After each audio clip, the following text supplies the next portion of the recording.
Okay, we're on Tamid, Perek Vav, Mishnah Gimel. Third Mishnah in the 6th chapter of Masechet Tamid. So then we're talking about the middle of Ketoret. We're at the end of the Ketoret, the actual offering of the Ketoret.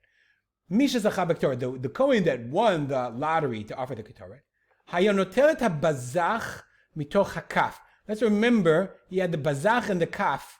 Okay, the bazach, remember, was that receptacle, and the kaf was this thing that he's holding over here. I'm going to make it a little bigger to show you. Just to remind you, here is the bazach thing, and it had that little thing on top of the handles. And you'll see it has these handle things on the side, and we'll see why in a second. We're going to see why in a second. So he took the bazach from the kaf. The kaf is this big bowl, and he took the bazach out of it.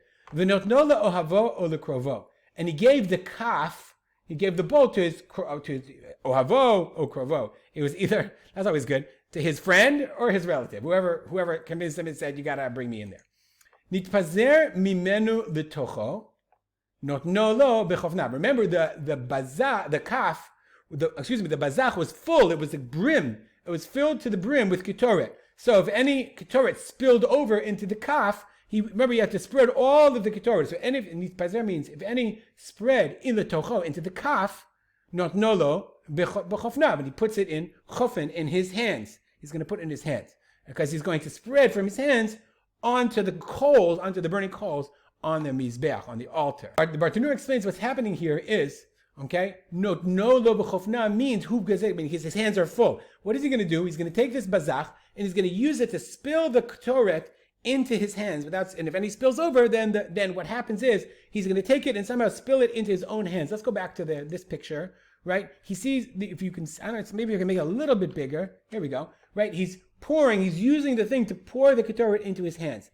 And so if any spills into the kaf, you can't lose any. So if any spills into the kaf, the Bartanura says, then his friend, what happens? Noten ohavo et haketoret shenitbazer betoch hakaf. His friend takes the ketoret that spilled into the kaf. He puts it into the hands, into the cradling hands, that's chofen, into his hands of the makir, the guy offering it. They teach him, be very careful. Don't start close to you, rather start away from you. So you don't get burned. And then he spreads it. Raded means to spread it out. Okay, v'yotzei, and comes out. Yotzei comes out. Let's look at the picture of the Beit HaMikdash. So here we are in our Beit HaMikdash. Let's make it bigger and zoom in on the altar. Okay, now the altar is facing, he's standing here. This is Ma'aravi. This is the west and this is the east. So the Kohen is standing literally here and he's facing this way. And what he wants to do is he wants to spread, as he moves forward towards him he's going to spread it out and pile up. He's going to pile up the ketoret as he moves in towards himself.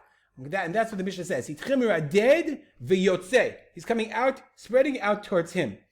And what you wanted to do is you wanted it to create a nice smoke. So he's going to spread it out, but also create a pile, the Bartanura says, in an area so that it burns over time. And as it burns, more of the ketoret is going to hit the coals.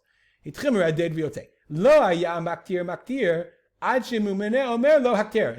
offer the ketoret until the person, the mumuneh, said, Hakter, do it. Go for it.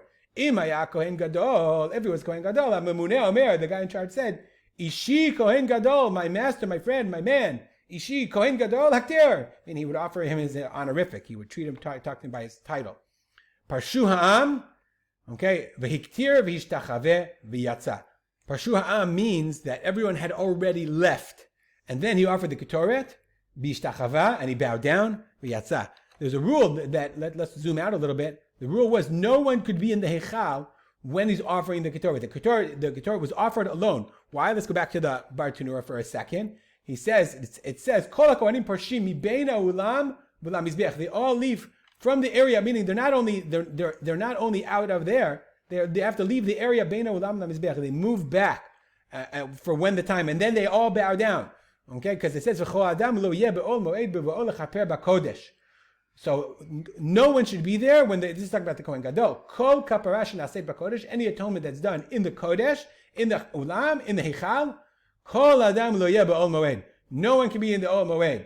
Therefore, all the Kohanim had to leave from bein the ulam la mizbeach. On Yom Kippur, the rule was a little different, but the idea was when they would announce, he would bow down. When they would announce Hakter. Okay, he would offer his Ketoret, and then bow down, and then he would leave. Okay, we'll stop here, dedicate our learning to memory of my father, Harav Simcha ben Yitzchak Kalman.